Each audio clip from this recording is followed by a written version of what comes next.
Hey, welcome to Socialism for All. This file is being recorded for the October 2023 edition of Socialism for All, and it's an audiobook and discussion of Is China an Imperialist Country? Considerations and Evidence by N.B. Turner et al. From 2014. If you like this video, please click like and subscribe, and consider supporting on Patreon or buy me a coffee at patreon.com/socialismforall or buymeacoffee.com/socialismforall. There's links to Patreon and buy me a coffee in the video description. So this piece is pretty recent, dated March 20, 2014, and you can find it at red-path.net. We'll put a link to the text in the video description as usual. And I just want to note that we started to read this text in the most recently recorded live stream, number 108, so you might want to go back to that also, see how it ties in with other concepts, and catch some of my previously recorded comments. So we begin the text with a little bit of a brief foreword paragraph. It says, whether or not China is now a capitalist-imperialist country is an issue on which there is still some disagreement within the world revolutionary movement. Commenting, I think that in the last 9.5 years, not much has changed on that particular topic. When I did a poll on that topic a couple of years ago, basically the responses were almost evenly split down the middle. But it's an important topic, and it's something that we can't just sort of agree to disagree on. It's that important. Anyway, continuing. This essay attempts to bring together some theoretical, definitional, and logical considerations, and also to cite some of the extensive empirical evidence which is now available, which demonstrates that China has indeed definitely become a capitalist-imperialist country. We thus approach the question from a number of different angles. Introduction. To friends and comrades, and all who hate imperialism and want revolution, and who believe that Marxism, Leninism, and Maoism must and can become a much more capable and effective force. It has long been known and understood that the entire world has been under the control of capitalist imperialism. For a time, a section of this world broke from it, beginning with the victory of socialism in Russia and continuing through the Chinese Revolution, constituting a socialist world, or socialist camp. If you go back to Stalin's two camps from 1919, this was the time when there was actually a strong socialist camp. Continuing. Yet in time, the socialist countries, through internal class struggles in politics and economics, were seized by capitalist conciliators and advocates, and then by capitalists themselves, who were largely within the ruling communist parties themselves. First in Russia, later in China. When these counter-revolutions and coups took place, there ensued a period of entry and integration into the world imperialist system. The Soviet Union, at first under the existing signboard of socialism, continued much of its established national and economic power relations into a new social imperialist bloc, socialist in name, imperialist in reality. The Russian capitalist-imperialist attempt to maintain this bloc, or important sections of what had been part of this bloc and its historic allies, has continued in the years since the socialist signboard was discarded. In China, the defeat of the proletariat and the capitalist capture of state power after the death of the great revolutionary Mao Zedong have also led to a period of integration into the world imperialist system. China still operates under a socialist signboard, but has conducted itself unambiguously as a capitalist power. Before the last decade, especially since the demise of the socialist bloc, the U.S. was commonly seen as the sole superpower to which all other powers had to defer. The system which the U.S. had designed, the end of World War II, was global in scope, and to some, it was more, quote, democratic in appearance than the old colonial empires. But it was built around the elitist privilege of power and authority, meaning the U.S. as superpower was at the centerpiece of the controls. But in the last decade, the imperialist world system is not what it used to be. Throughout the world, corrupt and comprador regimes have faced significant and often unprecedented mass popular opposition movements, which have revealed the deep instability of the old neo-colonial arrangements. Even in the EU, the product of imperialist designs to supplant the historic internecine battles, there has emerged ever-deepening crisis and conflicts, and movements to assert nationalist interests against one another, which can only lead to opposing the EU arrangements overall.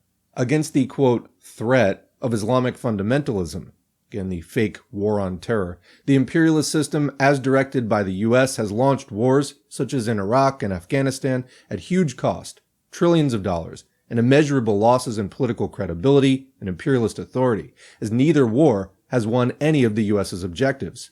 These clear failures at the hand of the largest and most powerful military force in the world do not bode well for maintaining the US's hegemonic domination of the world's imperialist system.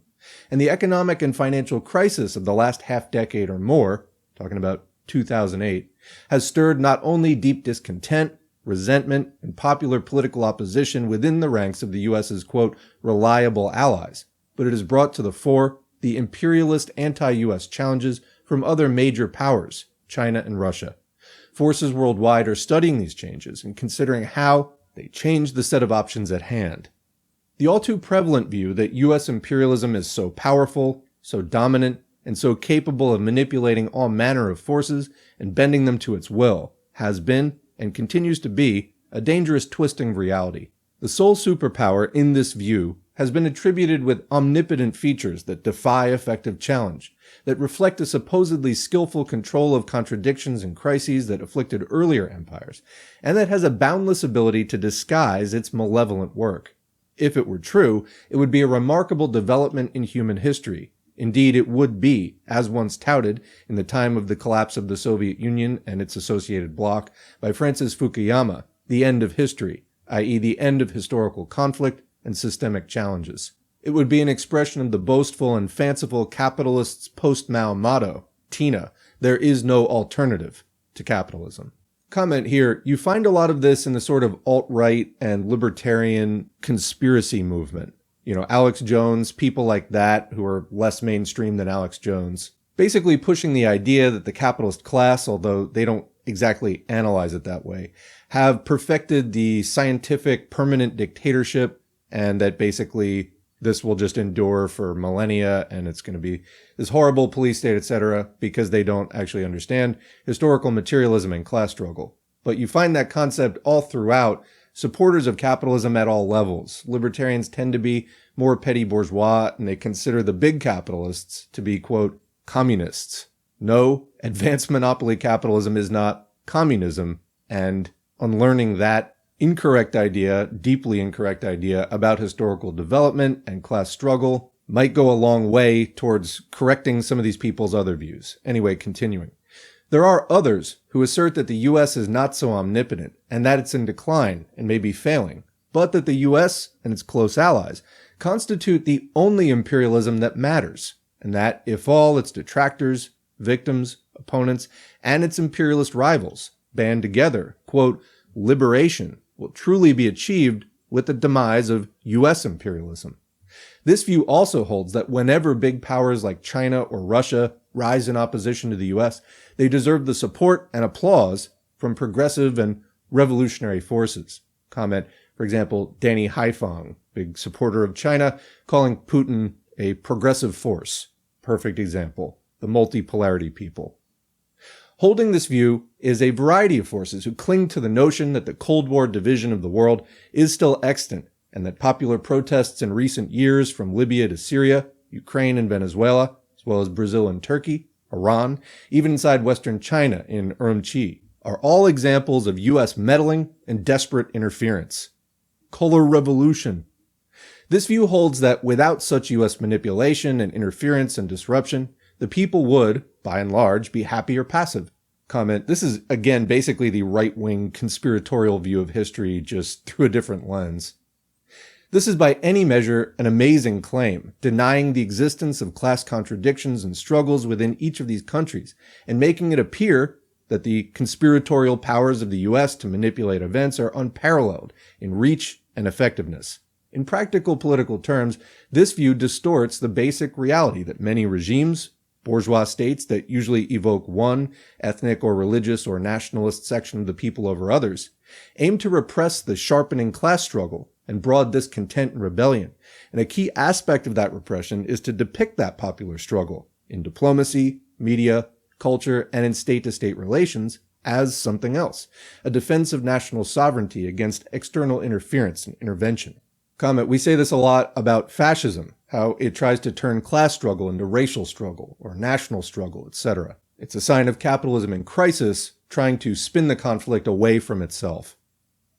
If such a claim were valid, There would be evidentiary smoking guns producing linking imperial manipulators and local instruments on the one hand, and at the same time showing that the issues or grievances being protested are false, or fabricated, invented, with the foreign hand active in their creation or distribution. To simply say that foreign forces have tried to influence events is always and obviously true, but that they try does not prove that they're effective and actually succeed at controlling events. The US's superpowers of domination and control are already fading, and the entire world imperialist system is driven to deeper crises and unsolvable contradictions. That capitalism and imperialism are so full of contradiction should not confound proletarian revolutionaries and Marxist-Leninist Maoists, but many have lagged behind on this understanding in the current world. For some, this is because of the lingering influence and assumptions of past periods, which brought forward the Cold War paradigm and the Third World paradigm, and the US sole superpower paradigm. These have continued and have become more deeply embedded in progressive and anti-imperialist political culture through the influence of revisionism, of social democracy, of reformism, of nationalism, of imperialist promotion of pacifism and pragmatism, amid a broad climate of despair. Comment, very well said. And I just want to add, when they talk about the Third World paradigm, briefly, we talk about this in the live stream sometimes. Deng Xiaoping was the leader of China after Mao, who oversaw this return to capitalism, quote, market reforms and opening up, and promoted the three worlds theory, which basically held that the US and the USSR were the first world, that all of the sort of medium-tier countries, France, UK, Canada, etc., were the second world, and that the rest of the world was the third or developing world, and that basically all of the forces of the third world needed to unite, effectively kind of erasing class struggle within the developing world. That's a broad topic that we're going to be covering in future live streams and future audiobooks, etc., but I just wanted to highlight that when we talk about campism today. Again, that lingering idea from back when there was a socialist camp, that you can still sort of do this lazy shorthand of national struggle as class struggle. Well, that may have worked back in 1919 when Stalin was writing Two Camps and, for some time after that. But given what has already been discussed in this text, that is a lingering, now obsolete paradigm from a bygone era, and we need to adjust our models accordingly. It's not appropriate anymore, it doesn't describe the world anymore. But anyway, when people talk about campism, a lot of times it's more accurate to refer to Deng's three worlds theory. Anyway, continuing. The growing conflicts and disputes among imperialist powers, old and new, are but the inevitable seeds of conflict between exploitative and oppressive powers, which must expand at each other's expense. All the imperialist powers wish for greater control of the entire world system, but each works with as much as they are able to actually seize. Among revolutionaries, and even among Marxist-Leninist Maoist revolutionaries, a common illusion continues to be that the US is the sole enemy, the only superpower, which possesses such superpowers that only by uniting the people with all who oppose US domination can the empire be brought down. This has led to political lines which cast class struggles and popular mass rebellions as actually an endless series of conflicts between those who assert national sovereignty and national independence against the interference and intervention of external forces commanded, that is to say, organized, financed, supplied, directed, and influenced by the US. This denial of the class struggle has led to an embrace of local reactionaries, an embrace of the local reactionaries' claimed or real powerful backers. It has often led to a one-sided opposition to the US and denial that contending imperialist powers are squaring off in a series of proxy wars between contending imperialists. And such denials have been made, even by those claiming to be, quote, anti-imperialists. This line can only develop as a new version of the historically discredited line of defense of the fatherland, which German socialists, including Kautsky, adopted before World War I, and which was a large reason for the collapse of the Second Socialist International. But in this period, this line takes the form of defending any power that's on the outs or opposed to US imperialism. The historic rejection of this line, defense of the fatherland, was sharply and famously undertaken by Lenin and the Bolshevik Party, which argued instead for revolutionary defeatism toward all imperialist and reactionary powers as the only stance for revolutionaries. They opposed collaborationist nationalism with revolutionary internationalism. and with this line, the October Revolution was won. In the world today, oftentimes the critics of embattled, oppressive local reactionaries are criticized by anti-imperialists, quote-unquote, or leftists, quote-unquote, who say that such criticism gives aid and support to U.S. imperialists.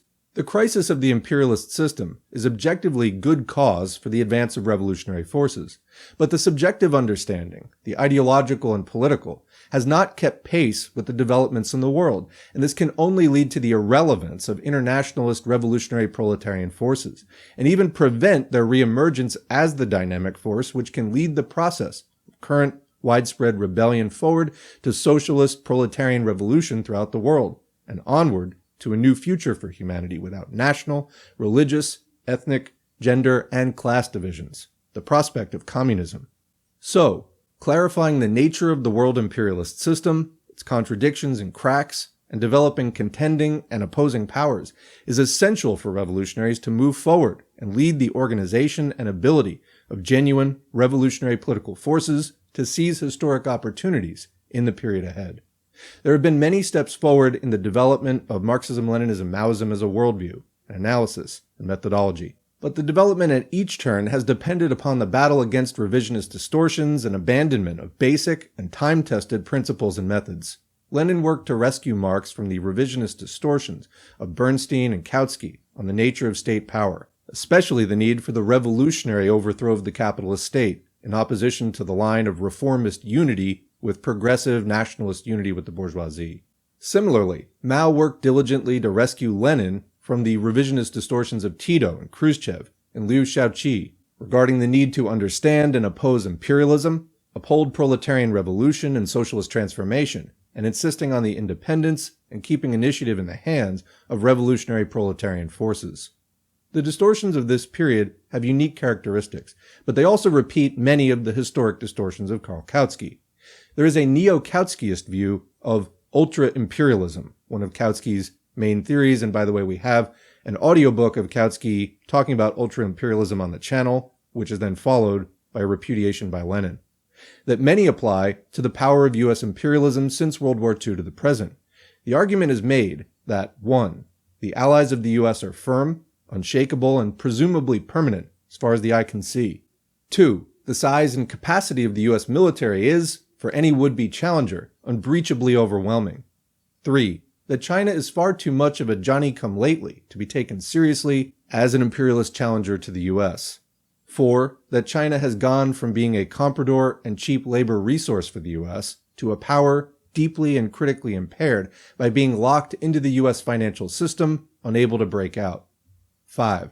That there are no potential allies of China, beyond Russia, which could seriously pose the threat of an opposing bloc to the US-led bloc, now or in the future.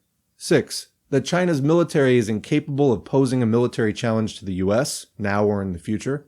7. And even some argue that there has been a kind of historical maturation to US imperialism, which was previously subject to the laws of overproduction of capital, leading to World War I and World War II, which, since World War II, had sufficient dominance by the U.S. and presumably sufficient imperialist international architecture to prevent devastating overproduction crises, and will be able to resolve or control less than devastating crises.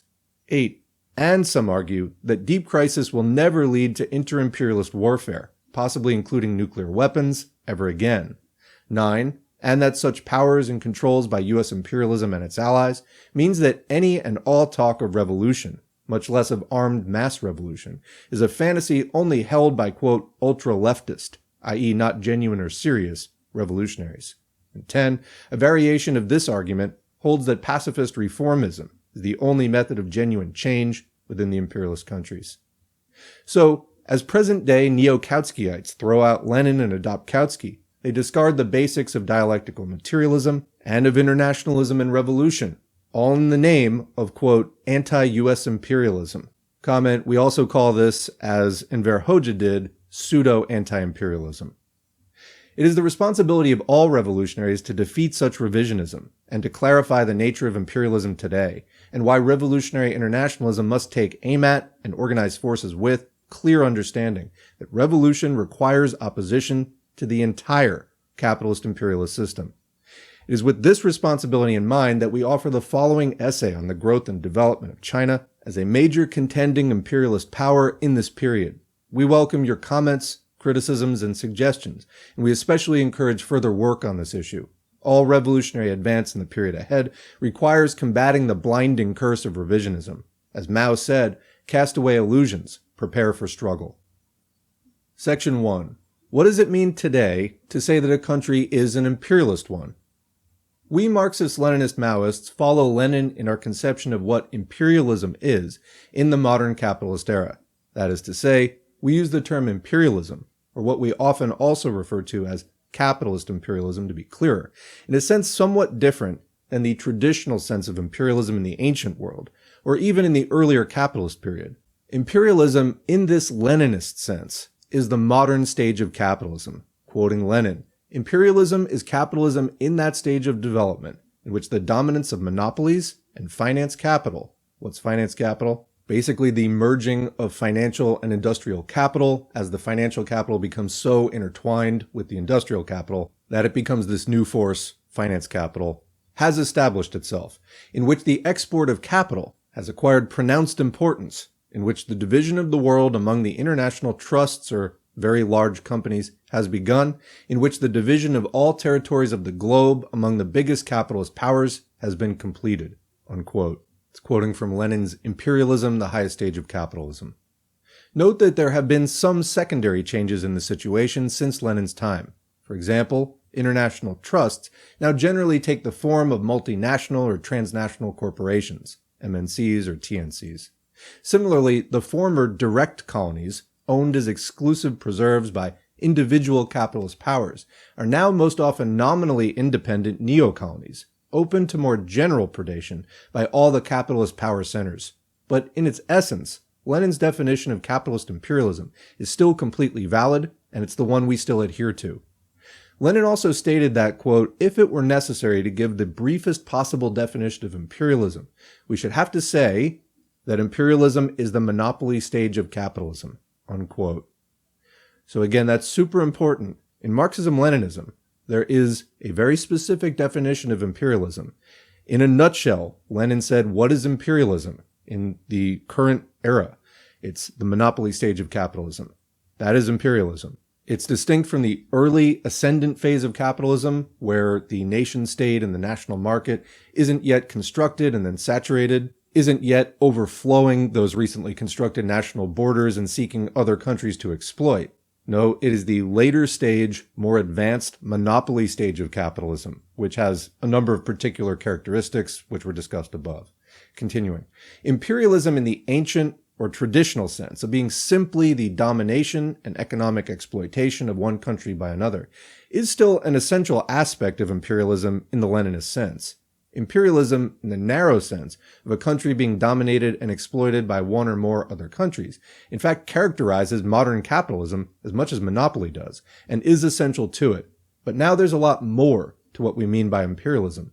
As explained by one writer, quote, "We Marxist-Leninists seek not merely to describe the political surface of society, but to probe the material underpinnings and to bring to light the economic factors and relationships which lead to those political circumstances." Lenin made the choice to use the term imperialism, not just to refer to certain policies of aggression, conquest, and foreign control, but more importantly, to refer to an economic system that depends upon such policies for its very existence. This is a profound new meaning for the term imperialism. That's quoting from Scott H. Lenin on Imperialism from 2007, online at massline.org. Section 2. Many Marxists don't fully share Lenin's new conception of imperialism. But many people, including many who are influenced by Marxism-Leninism, and who may even view themselves as Marxist-Leninists or Maoists, don't really use the term imperialism in the way that Lenin did. That's a major no-no, and it leads to a lot of confusion across the board, confusion that mainly benefits the imperialists. Continuing, they haven't really grasped Lenin's conception. They still tend to use the term more in the traditional way, as a reference only to direct military conquest and control, rather than to a new stage of capitalism. Some vaguely Marxist-influenced individuals are quite open about this, such as the, quote, third world theorist Samir Amin. Quote, "Imperialism is not a stage," according to Amin, not even the highest stage of capitalism. From the beginning, it's inherent in capitalism's expansion. The imperialist conquest of the planet by the Europeans and their North American children was carried out in 2 phases and is perhaps entering a third." Unquote. This is a complete rejection of Lenin's conception, and an insistence on using the word imperialism in its old, one could almost say anti-Marxist-Leninist sense. And in keeping with this, Amin sees only 3 imperialist centers in the world, the so-called triad, the US, Europe, and Japan, and refuses to accept that China could possibly be a new imperialist power. For him, China has long been part of the, quote, third world, or the, quote, periphery, or the, quote, south, and could never change into anything else. Moreover, views such as those of Amin seem to have had a considerable influence on many others, and are promoted by influential forces on the, quote, left, such as Monthly Review magazine. However, a more common sort of view within Marxist-Leninist Maoist circles is to accept Lenin's definition of imperialism in words, but to nevertheless still somehow feel that no country can actually be an imperialist one unless it is at or near the top of the heap in terms of military power and frequent engagement in wars of aggression against other countries. That is to say, despite their verbal agreement that imperialism is a stage of capitalism, they still somehow feel that it has more to do with direct and immediate military aggression. When it's pointed out that there are other countries, such as Japan, Italy, and Russia, which are certainly imperialist countries, but which are not at present much engaged in military aggression, they have no good response. Of course, this is taking on new dimensions with Russia's invasion of Ukraine last year, but there's a footnote here. Of course, even imperialist countries such as Japan, Italy, and Russia, and China, as we'll discuss later, have participated in imperialist wars and adventures to some limited degree. Post-USSR Russia, for example, has used military force against its southern neighbor Georgia, as well as against internal colonies such as Chechnya and Dagestan. And as we complete this essay, this was 2014, Russia appears to be using its military force to dismember Ukraine. Remember that 2014 was the year that the current crisis was really first beginning to escalate in its present form. Back to the text. But they still feel in their bones that a country can't really be an imperialist one unless it's like the US and at open war with much of the world. Their central conception of what it means to be imperialist is still the traditional military concept, not the Marxist-Leninist socio-economic concept of a new stage of capitalism. Section 3. Is the US the only imperialist country, or is there an imperialist system? It's discomforting for some people to think even of countries like Britain, Germany, and France as imperialist countries, because really, when they think of imperialism, they're actually only thinking of the United States. The United States is imperialism for some people. They view this as an identity. To oppose imperialism is to oppose the United States. To build a united front against imperialism is to build the unity of virtually all the countries of the world against the United States. Or, if they admit that Britain, Germany, and France might be junior partners of the US in its imperial wars, then they still see countries like Russia and China as potential allies, quote, against imperialism. And similarly for murderous local dictators in individual economically underdeveloped or third world countries, such as Saddam Hussein in Iraq, Muammar Gaddafi in Libya, Bashar al-Assad in Syria, or the Islamic theocratic regime in Iran, who these people are always trying to find excuses for or to support outright in the name of, quote, opposing imperialism. Footnote here, the International League of People's Struggle, ILPS, under José María Sisón's leadership, and one of the Trotskyist parties in the US, the Workers' World Party, or crypto-Trotskyist, are two of the organizations that frequently support such reactionary leaders and their vicious regimes. We must oppose US or other foreign imperialist intervention in these countries, but that certainly does not mean that we should, in any way, support these murderous regimes themselves, or refrain from strongly condemning them. It's important to understand this distinction, which a lot of people really have trouble with. They go into a binary thing where, if not this, then that. Okay, or how about class struggle? Back to the text. And some people who, even in the face of ever-mounting and by now conclusive evidence, finally grudgingly admit that China is an imperialist country, at least according to Lenin's definition, nevertheless still think of China, and often also Russia, as being important forces to ally with. Consider, for example, José María Sisón, the chairperson of the International League for People's Struggle. In 2012, Sisón denounced the, quote, false claim that China, quote, is rising as an imperialist rival of the United States. However, more recently still, he modified his stance and stated in an interview, quote, "Indeed, the Dengist counter-revolution resulted in the restoration of capitalism in China and its integration into the world capitalist system. By Lenin's economic definition of modern imperialism, China may qualify as imperialist. Bureaucrat and private monopoly capital has become dominant in Chinese society. Bank capital and industrial capital are merged." Comment, that's finance capital we were talking about before. China is exporting surplus capital to other countries. Its capitalist enterprises combine with other foreign capitalist enterprises to exploit Chinese labor, third world countries, and the global market. China colludes and competes with other imperialist countries in expanding economic territory, such as sources of cheap labor and raw materials, fields of investments, markets, strategic vantage points, and spheres of influence. However, China has not yet engaged in a war of aggression to acquire a colony, semi-colony, protectorate, or dependent country. It is not yet very violent in the struggle for a redivision of the world among the big capitalist powers. It is with respect to China's contention with more aggressive and plunderous imperialist powers that may somehow be helpful to revolutionary movements in an objective and indirect way. China is playing an outstanding role in the economic bloc BRICS and in the Security Organization, Shanghai Cooperation Organization, beyond U.S. control, unquote. China only, quote, may qualify as an imperialist country. Note also in the second paragraph above how Sison seems to still view the acquisition of colonies, or semi-colonies, protectorates, etc., as being essential to imperialism, the way it was before World War II. There's something quite outdated in his conception. And note especially how Sison portrays China as a more palatable or acceptable form of imperialism, if it's to be called that at all, which still seems to him to be able to play a positive role in the world. This is tending dangerously close, may have even crossed the line, to proclaiming our imperialism versus, quote, theirs. However, it's not just the U.S. imperialists who are the enemy of the people of the world, even if they are at present the strongest and most vicious enemy, or as I like to say, the military arm of the imperialist system. All imperialist countries are the enemy of the people, and all of them must be opposed. The entire imperialist system must be opposed and overthrown. And opposing imperialism should never come to mean supporting local tyrants, local enemies of the people, who after all were usually set up as imperialist lackeys and agents in the first place. The key point that those who hold such views do not understand is that there is an imperialist system. The world imperialist system, as it presently exists, is in fact dominated by the US, especially militarily. But all the other imperialist countries, including not only Britain, Germany, France, Italy, and Japan, but also Russia and China, are now part of and participants in this imperialist system.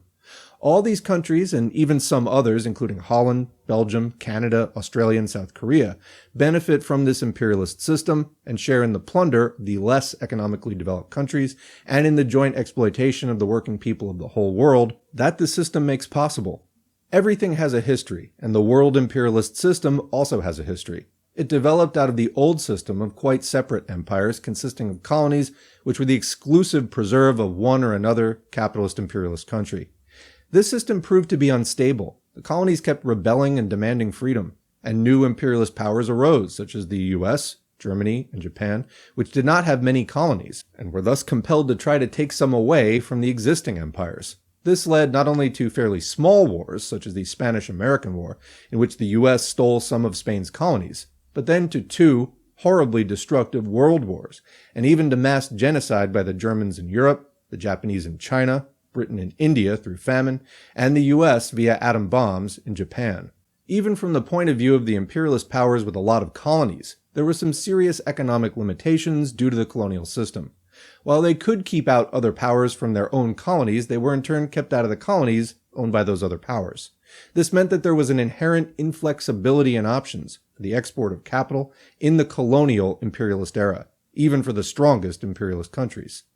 So objectively, capitalist imperialism needed to change in a way that would allow a free scope for the worldwide predations by all the imperialist powers, operating under agreed upon rules of, quote, fair play, including for new imperialist powers if they arose, and at the same time to grant nominal, quote, freedom to the colonies.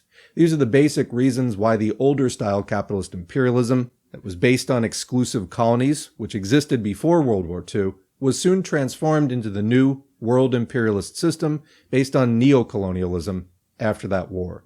There's a footnote here. We're using the term neocolonialism in a broad sense, which typically means that the country in question is, in effect, the collective property of all the capitalist imperialist powers. Sometimes this is also called post-colonialism. We're not using the term neocolonialism in the sense it's occasionally used by some to mean a country that is a hidden colony of a single capitalist imperialist power, such as perhaps the same power which formerly controlled it as an open colony. So commenting, I mentioned this in the live stream as well, that latter form is the meaning of neocolonialism that I knew. So what they're calling neocolonialism is what I would probably call post-colonialism. But anyway, you have colonialism, where you have a country of people who are very clearly ruled by people from some other country who are exploiting that country. Then you have neocolonialism. When that system didn't work anymore, it became hidden colonies. So basically then the government and the power structure appeared to be people from the local population, but in fact they were still working for that predation by some other country. Then you get into this system of sort of shared control, shared exploitation, where an exploited country is not just exploited by one particular country, which sort of claims it as its property, but is put into this system where it is preyed upon by all of the different countries who sort of share it. Continuing, the structure of this current world imperialist system had its origins in the Allied bloc of imperialists during World War II.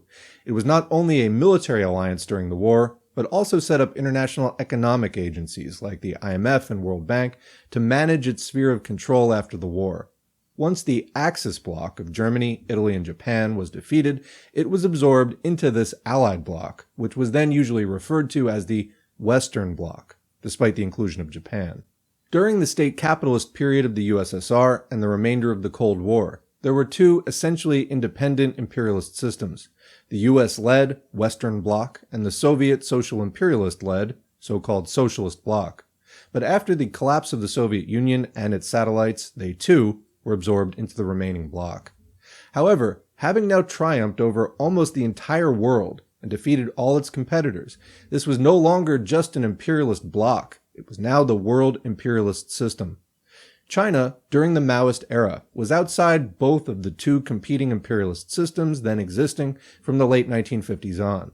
But after Mao's death, the capitalist rotors, led by Deng Xiaoping, transformed China back into a capitalist country, whose ruling national bourgeoisie, based in the Communist Party of China, was then faced with the choice to try to develop China separately from the rest of the capitalist world, or to join up and become part of the existing world capitalist imperialist system. They were compelled to choose the latter course, the only option with any real possibility of success. They, quote, reformed their own originally state capitalist economy to a considerable degree along private monopoly capitalist lines, quote, opened up to foreign capitalist investment, and joined the IMF in 1980, the World Bank in 1980, and the World Trade Organization in 2001. They did this with eyes wide open, feeling that they could beat the US and other major powers at their own game, because of China's much greater exploitation of its own vast ocean of very low-paid workers. And so far, their gamble has proven to be a great success, as measured by capitalist imperialist standards like GDP growth rates, trade surpluses, the generation of great wealth for the Chinese bourgeoisie, and so on. There's a footnote here. In a later section, we will discuss the organization of Chinese capitalism today in a bit more detail. But while it is true that there are still many very important state-owned enterprises, or SOEs, it's also become true that these corporations, which are officially owned by the state, now actually function pretty much the same way as the, quote, private Chinese corporations do in the national and international market, i.e., as if they were ordinary multinational corporations. And while Chinese capitalism today still has a stronger state participation in its entire economy, including the private sector, than do most other countries, nevertheless, positively all capitalist imperialist countries today can be viewed as a partial merger of the state with the capitalist economy. Moreover, that state intervention and direction is qualitatively expanding everywhere as the world economic crisis, started in 2008, continues to develop. While the US definitely dominated the Western imperialist bloc and has dominated the world imperialist system, its degree of domination has been slipping very noticeably over the decades. As we will discuss below, the economic strength of the US as compared to the rest of the world has declined tremendously since World War II. Europe's economy is now bigger than the US. And now, with the rapid economic rise of China over the past few decades, the US economic domination of the world has nearly ended. Politically and militarily too, the US domination of the world imperialist system is weakening, though more slowly. Sometimes this is expressed by saying that the once unipolar world, dominated by a single superpower, has become a multipolar world. We will discuss this from another perspective later. The decline of the United States and the considerable rise of other imperialist powers since World War II serves to further emphasize the importance of viewing contemporary imperialism as a world system, and by no means as the same thing as just US imperialism alone. It is quite true that the US has been the world's top policeman for the Western imperialist bloc, like I said, the military arm of it, since the end of World War II, and for the entire world imperialist system since the collapse of Soviet social imperialism and its competing bloc in the 1989 to 91 timeframe. But the US demands that its junior partners also participate in its imperialist wars, such as in Iraq and Afghanistan, and this need is further intensified because the economic weakening of the US is making it ever more difficult for the US to hold this world imperialist system together through its individual military might. And countries such as France and Britain often and increasingly take the lead in, quote, maintaining order, in a way that benefits all the major capitalist countries as well as themselves, in their smaller former colonies in Africa and elsewhere. However, all the major capitalist countries greatly benefit from the military policing still carried out or directed mostly by the US. This policing is not just for the US alone, but also on behalf of the entire imperialist world system. All these major capitalist countries, now including Russia and China, also participate in the economic penetration and exploitation of not only the less developed countries, but are also allowed to invest in and operate exploitative corporations within each other's borders. China's current huge push into Africa, for example, is enabled because the US, with the aid of Britain, France, and others, is keeping the continent open and available for economic penetration and exploitation by all the capitalist powers. Footnote here, we could also mention in this connection the US military's AFRICOM command, which has placed military advisors in many African countries. The significant role played by the French imperialists in, quote, stabilizing the Ivory Coast, Mali, and other countries, and in bringing down the Gaddafi regime in Libya, and the development of a few countries such as Nigeria as regional cops, sometimes working in the service of the world imperialist system. Back to the text. But you might ask, if the US is doing most of the military fighting, or at least directing or controlling it, to maintain the world imperialist system, then why does it allow all these other major capitalist countries to share in the plunder?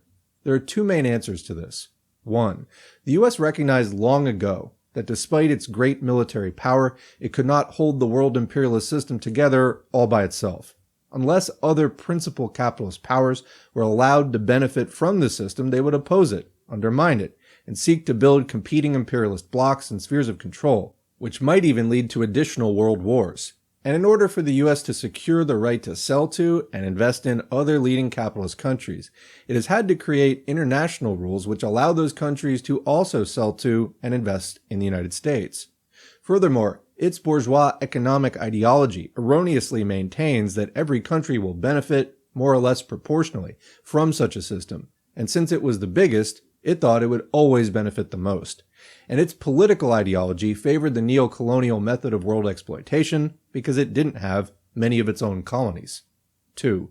The US, in leading and setting up this world imperialist system, arranged for some very special benefits for itself that the other countries do not share. For example, it has a grossly disproportionate share in the control of the international institutions that were set up, particularly the IMF and the World Bank. Even more importantly, the US dollar was granted a special status in this world imperialist system.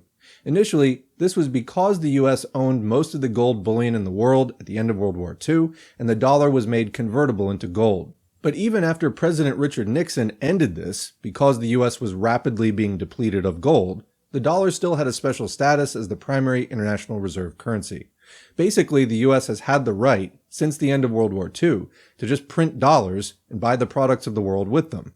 However, in recent decades, more and more constraints have developed on this ever more reluctant munificence of the rest of the world toward the US. Moreover, The euro has now become one alternate reserve currency, and there are predictions that the Chinese renminbi, or yuan, might someday soon also become an international reserve currency. A couple of footnotes here. First, on the US just printing money that it can use to buy the products of the world, this remains a major irritation to other imperialist countries. For example, in a recent editorial, The Economist, a leading publication of the British ruling class, noted that, quote, America enjoys the exorbitant privilege of printing the world's reserve currency, unquote. The other note is about alternative reserve currencies as well. In 2011, Arvind Subramanian of the Peterson Institute for International Economics even predicted that, quote, the renminbi could replace the dollar as the world's largest reserve currency within 10 years. Now, that was from a Bloomberg article in 2011. We were just discussing this 12 years later. It has not happened yet. We were just discussing this in a live stream about BRICS. They just had their summit recently, and there is not widespread agreement among the BRICS group about what would be the next reserve currency or if they would form a new currency. China wants it to be their money. India wants it to be their money. Different countries want different things. Back to the text. So, yes, the US has provided the primary military force to maintain this world imperialist system, but it was not just out of the goodness of its heart. It has gotten paid for doing this and paid handsomely. Think of it this way. There's been a division of labor among a group of international gangsters. The chief enforcer has been the US, but the other gangsters have mostly been willing to have it this way, since they have also benefited tremendously from the arrangement. And the US has been willing to share in the plunder, both because it had to, and because it got a much bigger and more stable share of the loot by doing it this way. Section 4. China as an integral part of the world capitalist-imperialist system. The deal to bring China into this international capitalist-imperialist system required China, 1. To continue its already existing economic transformation back to capitalism at home, and to make a commitment to mostly do this along Western monopoly capitalist lines. State monopoly capitalism was to be more and more cut back, or made nominal, which China was already doing anyway. 2. To more or less fully open up its economy to foreign investment by multinational corporations based in other countries, and allow them to also exploit local low-paid Chinese labor, both for the Chinese market and for export. 3. To more or less play by the international rules of this world imperialist system, including the rules promulgated by the IMF and WTO. In exchange, China was 1. Granted membership in the WTO and access on nearly equal terms to the international markets for its goods. Unequal tariff barriers and such were qualitatively lowered. 2. In a much better position to acquire foreign technology, not only in foreign factories operating in China, but also in locally owned Chinese factories. 3. Allowed to export capital to other countries in the world imperialist system, to buy up foreign mines and other companies which are a major source of raw materials needed by the Chinese economy, and to set up subsidiaries of its own corporations, either state-owned or private, in foreign countries, and to buy up assets all around the world. As this arrangement developed, and China became ever more important in the world economy, there was a tacit financial agreement tacked on top of this. China would be allowed to run a huge trade surplus, provided that it used a large part of this surplus to buy up a great part of the ever-growing government debt that the US and other countries were incurring. The present world economic system could not continue functioning if this was not happening. And it is highly unstable, even as it is. So, not only is China an integral part of the world capitalist-imperialist system, with its ruling class benefiting tremendously from its participation in the system, this world system has in turn become overwhelmingly dependent on China for its crucial role within it, both its huge role as a manufacturer of low-cost goods and its critical role as a lender to the US and other countries to prop up the whole international financial system. China is now not only part of the world imperialist system, its economic and financial role within that system has become as essential as America's military role. China's economy is now not only certainly a capitalist economy, but a monopoly capitalist economy. And because its state-owned enterprises, or SOEs, now operate much as if they were private multinational corporations, it is, from a Leninist standpoint, unambiguously also an imperialist country. Remember, capitalist imperialism in the modern era is the same thing as monopoly capitalism, according to Lenin. Section 5. Foreign investment in China does not preclude its being an imperialist country. It's often argued that China can't possibly be an imperialist country because foreign imperialist countries, such as the United States, have investments in China and are exploiting it. The idea seems to be that you either must be the victim of imperialism or the country doing the victimizing, but you can't be both. Since the beginning of modern capitalist imperialism, well over a century ago, the imperialist powers have always exported goods to each other's countries, have always purchased or set up factories in each other's countries, and have always exported capital to each other's countries, and thus have always exploited each other's working class. In fact, the largest part of their export of capital is actually to other imperialist countries, even if this is not usually the most profitable part. And this has especially been true for those countries which did not have a lot of colonies themselves. Moreover, the percentage of what is known as cross-investment in each other's economies has generally increased over time. In talking about the export of capital, in 1916, Lenin said, quote, "How is this capital invested abroad, distributed among the various countries? Where is it invested?" Only an approximate answer can be given to this question, but one sufficient to throw light on certain general relations and connections of modern imperialism. The principal spheres of investment of British capital are the British colonies, which are very large also in America, for example, Canada, not to mention Asia, etc. In this case, enormous exports of capital are bound up most closely with vast colonies, the importance of which for imperialism we shall speak later. In the case of France, the situation is different. French capital exports are invested mainly in Europe, primarily in Russia, at least 10 billion francs. This is mainly loan capital, government loans, and not investments in industrial undertakings. Unlike British colonial imperialism, French imperialism might be termed usury imperialism. In the case of Germany, we have a third type. Colonies are inconsiderable, and German capital invested abroad is divided almost evenly between Europe and America." Unquote. Thus, even in the period before World War I, a considerable part of the export of capital from imperialist countries was to other advanced capitalist and imperialist countries. Footnote here, in another place Lenin notes, in criticizing Sokolnikov for his view that the export of capital always results in super profits, quote, "It is difficult to accept as correct the statement on super profits and new countries, since capital has also been exported from Germany to Italy, from France to Switzerland, etc. Under imperialism, capital has begun to be exported to the old countries as well, and not for super profits alone." Back to the text. After World War I, this trend intensified. Footnote here again. In the volume, New Data for V.I. Lenin's Imperialism, the Highest Stage of Capitalism, published by international publishers in the late 1930s, we find, quote, "important changes in the direction of capital exports. First of all, Russia has dropped out as a sphere of investment and as a source of super profit. Secondly, Germany has now entered the list of countries which import capital. The technically and economically most advanced country in Europe has now become a source of super profit obtained from capital exports." Unquote. Back to the text. And after World War II, this trend intensified vastly more. World War II destroyed a tremendous amount of productive capital in Europe and Asia, and this opened up the possibility for the export of capital to those countries on a much greater scale. By far the largest target for the export of U.S. capital after that war was none other than the major imperialist countries of Europe, Germany, Britain, France, and Italy. And has the fact that the U.S. and other countries have exported huge amounts of capital to those countries in any way prevented them from being imperialist countries themselves? Certainly not. In the very same way, the fact that the U.S. and other imperialist countries now export capital to China and set up factories there in no way shows that China is not also now a major capitalist imperialist country. What single country has been the greatest destination for the export of capital? In recent decades, up through 2011, it was none other than the United States itself. We take it for granted that no one would use this fact to conclude that the U.S. is not an imperialist country.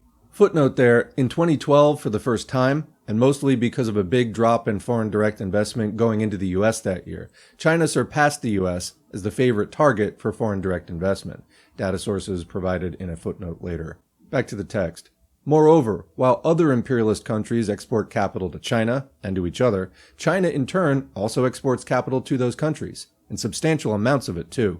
In fact, in 2012, about 1/3 of China's foreign investment was to the advanced capitalist countries of Europe. China's investment in Europe has hugely increased, in part because of the continuing economic crisis there, which opens up opportunities for China and necessities for financially strapped European companies and countries.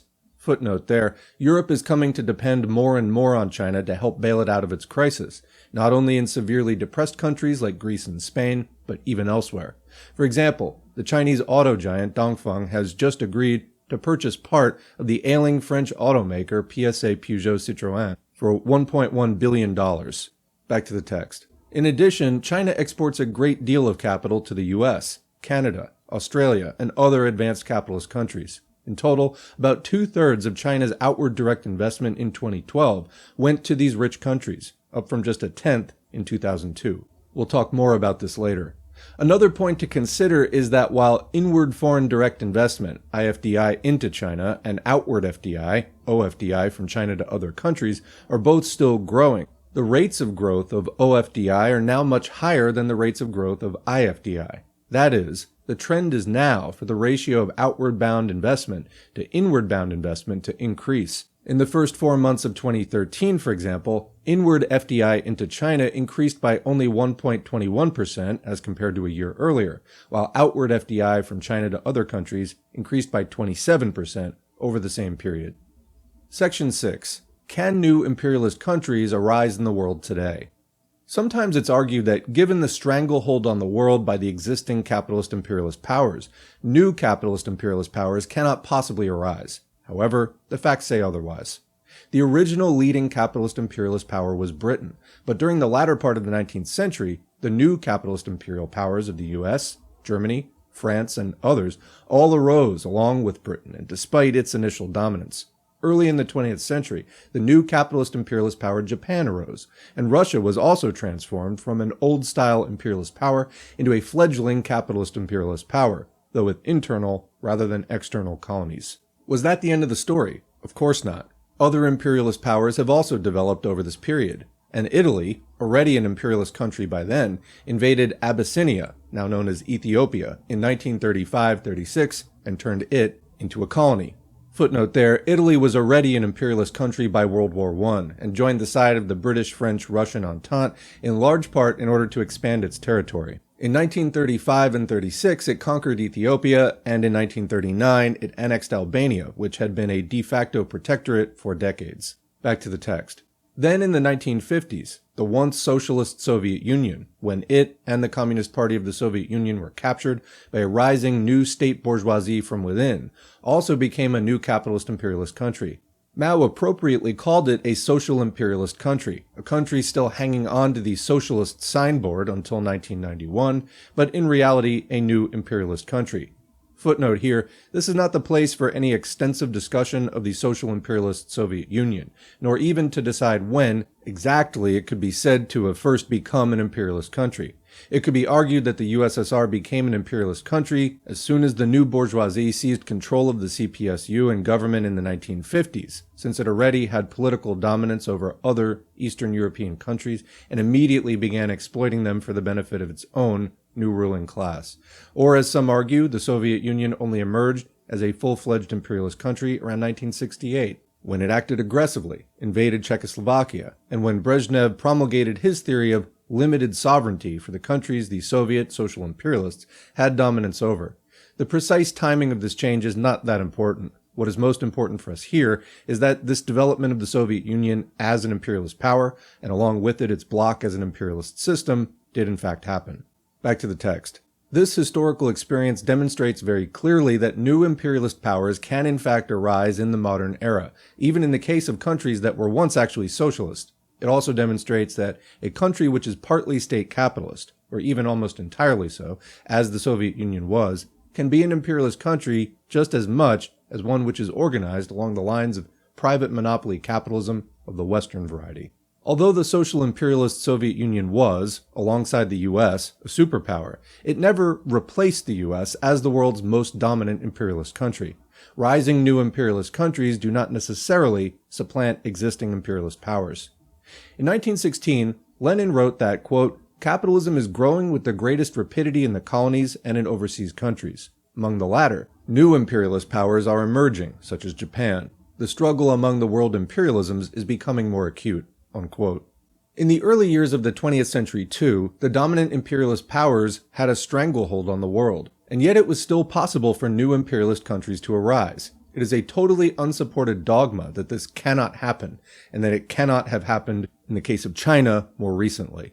In some respects, it's actually easier for a new imperialist power to arise in the post-World War II era, in which capitalist imperialism has become a world system.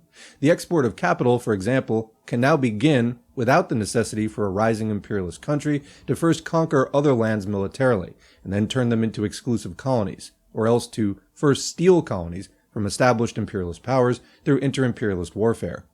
One of the objective reasons why the old colonial version of capitalist imperialism had to be replaced by the newer neo-colonial or post-colonial imperialist system was to set up the rules for all imperialist countries, including newly arising ones, to participate in the exploitation of the people of the world, and especially those in the more undeveloped countries. Moreover, the expanded horizon for the international liquidity of capital was a key motive for this new post-World War II imperialist architecture. Section 7. The size of the Chinese economy today. China's economy has rapidly expanded ever since the 1949 revolution, with only a few short-term interruptions. It expanded rapidly during the socialist era, and it has continued to expand rapidly even since China was transformed back into capitalism, though now for the primary benefit of the few and not the many. Footnote there, in particular, China's socialist economy expanded at a very rapid pace during the Great Proletarian Cultural Revolution, often dated from 1966 through 1976, averaging more than 10% per year. See Mobo Gao, Debating the Cultural Revolution, Do We Only Know What We Believe? And Maurice Meisner, The Deng Xiaoping Era, 1978 to 1994. Even the capitalist writers themselves had to admit that, except for brief declines during the Great Leap Forward and the first 3 years of the GPCR, the growth of both industrial and agricultural production during the rest of the Maoist socialist period, 1969 to 1976, was very fast. See the charts on the second page of the article, China's Industry on the Upswing, from Beijing Review, 1984. There's a link here. The later claim of the capitalist writers that the Cultural Revolution was a, quote, disaster for the economy was an outright lie. Even the brief production declines of the first 3 years of the GPCR were very rapidly made up for beginning in 1969, and the overall trend line from before the decline and after it was as if the short decline had not even occurred. Back to the text. It's hard to compare the statistics from the two periods, but it's possible that China's economic growth has even speeded up somewhat since the return of capitalism, at least during the last decade or two. Footnote there. Figure 7.1 below in this section, we're not going to be able to show it on the screen, shows that during the first 10 or 15 years of the return to capitalism, the share of China's fraction of world GDP actually declined. But since then, it has zoomed up tremendously. This suggests that China's GDP growth rate in the socialist era was fast, that it may have slowed down relative to the rest of the world for the first part of the new capitalist era, but then it has become very fast again during the past 20 years. Back to the text. Marxists have never denied that in many circumstances capitalist economies can rapidly expand. In the Communist Manifesto, Marx and Engels emphasize this rapid productive growth potential under capitalism to a degree that even pro-capitalist readers find startling. However, is this still true in the imperialist era?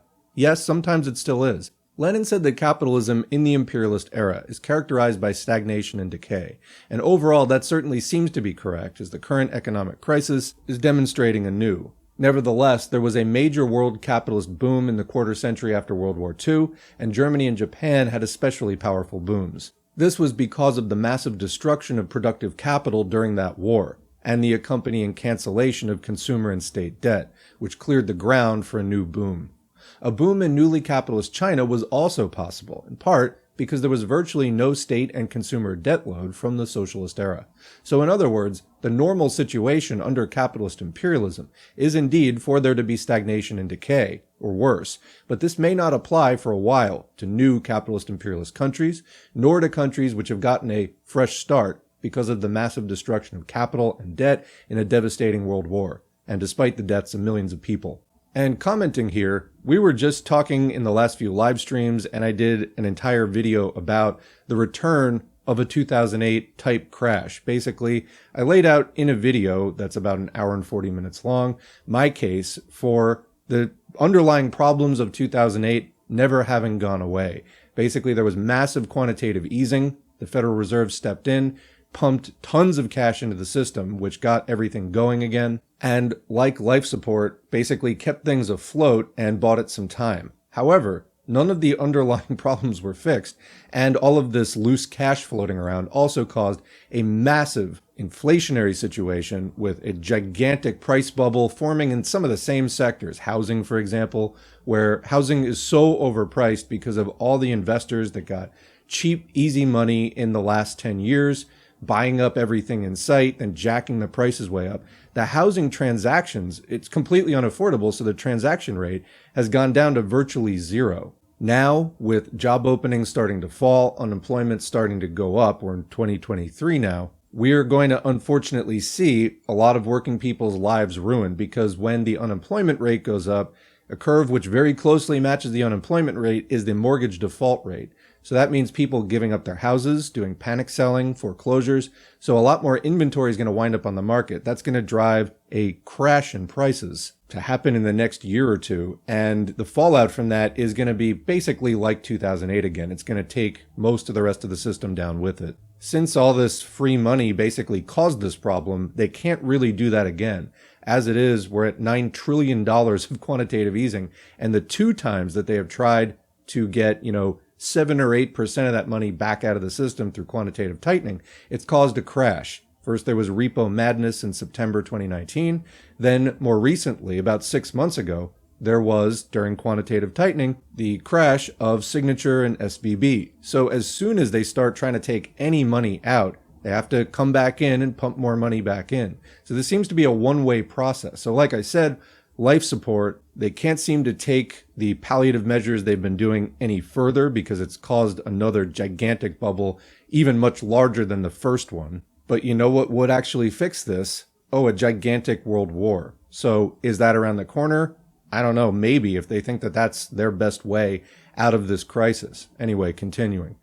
In the modern part of capitalist imperialism, at least from the early 20th century on, it has, for the most part, proven to be quite impossible for economically undeveloped countries to break out of this condition and seriously begin to develop their economies in a major, sustained, and all-round way, except through socialist revolution, as in the case of Russia and China. It's true, as Lenin noted, that the export of capital to economically backward and low-wage areas does serve to promote the development of capitalism there to some degree. But that development remains mostly in the hands of foreign corporations, multinationals, and in a form that serves to primarily promote the extraction of wealth from the undeveloped country. Independent local capitalist development in these countries is choked by the stifling domination of foreign imperialist countries and their multinational corporations. However, there have been a very few exceptions to this general rule, which require explanation. A few countries in East Asia, and South Korea most prominently, have managed to develop their economies even under the capitalist system. At the end of World War II, when Korea was split into 2 countries by the US, North Korea was much more developed industrially than the South, which was largely agricultural. But since then, South Korea's economy has developed in a truly major way, and now the country actually qualifies as an advanced capitalist country. It's too far from our central topic to thoroughly explore how this was accomplished, let alone what happened to North Korea. But we believe that the basic explanation is that the 2 dominant foreign imperialist powers in South Korea, namely the US and Japan, purposely promoted the independent development of a capitalist economy there as part of their geopolitical necessity to halt the advance of Asian communism. For example, Toyota, the Japanese auto company, gave tremendous help to the South Korean corporation Hyundai to build its auto division into a successful car company, even though this meant creating a major competitor to Toyota and the other Japanese auto companies. This sort of foreign tutelage and the limits forced on foreign multinationals operating in South Korea by allowing the South Korean government to establish effective protective tariffs, for example, allowed a national bourgeoisie to emerge in the country and develop its own locally based economy. Comment. So what they're basically saying is that the US and Japan strategically built up capitalism in South Korea, not because they really wanted more competitors, because they just really, find competition so refreshing, etc., but as a weapon in the class struggle. There's a footnote here. The use of means such as protective tariffs may help develop a country's capitalist economy, given that they are allowed by foreign imperialism to establish and maintain those tariffs and other measures. Lenin criticized Bukharin, who promoted protective tariffs, by saying that, quote, no tariff system can be effective in the epoch of imperialism when there are monstrous contrasts between pauper countries and immensely rich countries, unquote. However, Lenin did apparently make his argument in too absolute a form, as the quite exceptional case of South Korea seems to show. In that rare situation, the foreign imperialist powers controlling the country decided that it was actually in their interests to allow local development in South Korea in order to build up a bulwark against communism, and therefore they allowed an effective tariff system to be put in place. Back to the text. Something similar, though on a less impressive scale, was allowed to happen by the US and other imperialist powers in Taiwan and a few other Asian tiger economies, and for the same reason, to build up their economies to try to prevent the spread of, quote, communism. And commenting, they put communism in quotes here in a few places, such as in the South Korea example, to build up a bulwark against, quote, communism, because, well, what they were calling communism wasn't always what we would call communism, and of course, communism per se, or the higher stage of socialism, has not been attained, etc. So anyway, communism in quotes, continuing. But there are serious constraints on allowing this sort of unfettered development generally, since this would have a very negative impact on the profits of the multinational corporations of the major imperialist powers. In any case, the Asian financial crisis of the late 1990s began to show the limits of such capitalist development, and the current, more general crisis is likely bringing the initial, quote, success of this type of capitalist development near to an end. The bigger exception we need to discuss to the general rule that undeveloped or, quote, third world economies cannot develop in a sustained and complete way under capitalism is the case of China itself. How is it possible that China's economy has continued to develop so tremendously since the transformation of socialist China back to capitalism? There are two aspects to the answer to that question. First, China was no longer really, quote, undeveloped at the time of Mao's death. On the contrary, it had already made major advances in the independent development of its economy during the period of socialism. Second, and even more important, the new Chinese bourgeoisie, which captured power after Mao's death, was itself independent of foreign imperialist control. In China's case, the necessary political independence to promote the locally based development of its newly capitalist economy only came about because of its earlier socialist revolution and period of socialist development. Footnote here, this is the persuasive position of Fred Engst in his essay, The Rise of China and Its Implications from 2011. Engst argues that this political independence must in turn promote a period of independent economic development. Quote, contrary to neoclassical theory, Chinese development shows that in the stage of imperialism, if a country wants indigenous economic development under capitalism, it first needs to break from imperialist domination so that it can have a period of independent development before entering the worldwide capitalist system. Otherwise, its own economy will be suffocated by the multinationals under the aggression of imperial powers, unquote. We would, however, disagree with the possible implication here that it might make sense for a country attempting to develop to try to first implement a temporary period of socialism and then purposely end it and switch back to capitalism in a supposed stronger position. In other words, using the socialism just to do better capitalism. And, quote, development, which again, what is occurring under socialism exactly? Continuing, what happened in China was a specific historical case with its own particularities and is by no means a general recipe for economic development. We think that Fred Engst would agree with us on this point. Back to the text. During this socialist period, there was a complete political break from foreign imperialism, and this political independence in China largely continued even after the restoration of capitalism. In other words, the new ruling class in China was basically a bureaucratic national bourgeoisie, and not a comprador bourgeoisie. Of course, there are some compradors in China, just as there are in every country, but they're not the leading core of the ruling class. Footnote here, in other words, the presence of compradors, agents expressing foreign capital's interests, does not define the social system as comprador, unless these compradors are a ruling core capable of subordinating other national interests to foreign interests. Back to the text. So the notion of some, that further economic development in China could only continue if China remained socialist, was incorrect. In April 1976, while Mao was still alive, a much more sensible view was published in Peking Review. The article recognized that even if the proletariat lost control of the country, the Chinese economy might still develop, but that if it did so, it would, quote, turn out to be modernization of an imperialist or social imperialist type, unquote. This is exactly what has occurred. So I want to comment here, we need to distinguish the question of development, increasing technology and all of the things that are covered under development, from the mode of production. So you have the means of production, which are the equipment and the raw materials and all of that. Then you have the mode of production, which is which class is in charge. Do you have a feudal economy? Do you have a capitalist economy? Do you have a socialist economy? So development can occur in some conditions under any of these modes of production. However, they all eventually have a lifespan and reach the limits of their usefulness, as described in many texts on historical materialism going back to Marx and Engels. So the controversy in China at that time was, if China stops being socialist and starts being capitalist, will it continue to develop? Will the economy advance in sort of raw absolute terms, not social terms, but number of goods produced, number of services provided, etc., that sort of development?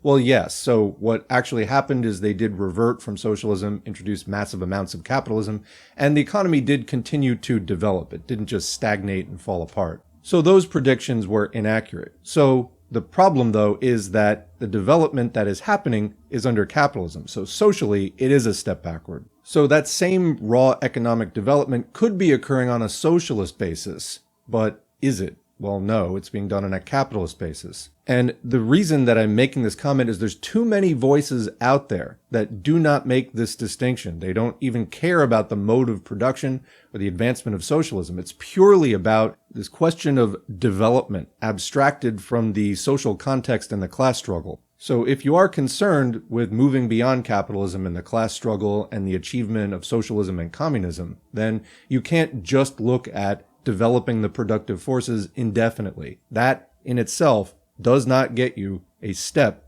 closer to socialism, when clearly socialism was already within China's grasp. They were doing it. So you hear a lot of the biggest defenders and apologists for the restoration of capitalism just talking about development, development, development, but there's no talk of class struggle or what is happening to socialism, what's happening to the proletariat, and so on.